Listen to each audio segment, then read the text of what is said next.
Nai-vlog nga ho natin yun na kailan ba yun? Kaninang maga o kagabi? Eh bakit na si Petra hindi alam? Siya ano yun? Siya lang ang hindi nakakaalam? Or namumuliti ka lang ho, mga kababayan? Or wala lang? Para may masabi lang po na kontra dito sa kampo.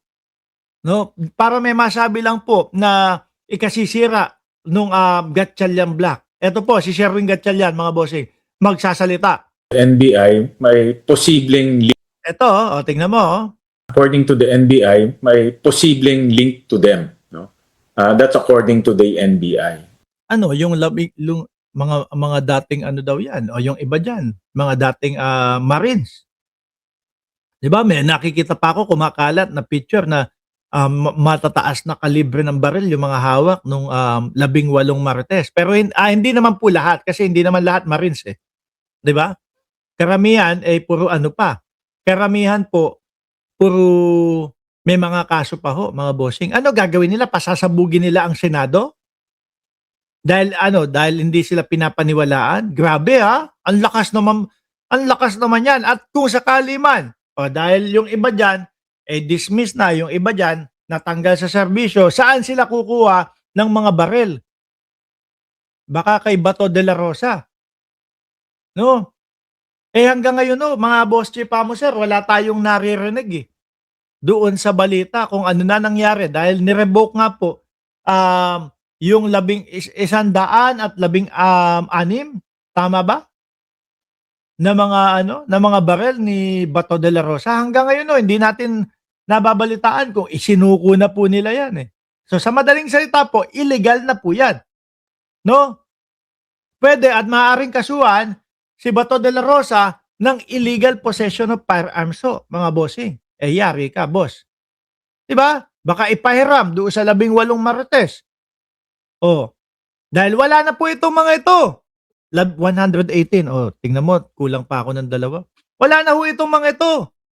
Itong mga ito ay desperado na ho, mga kababayan. Gagawin ang lahat. Nakita mo, first time in the history ng Senado, may barilan po. No?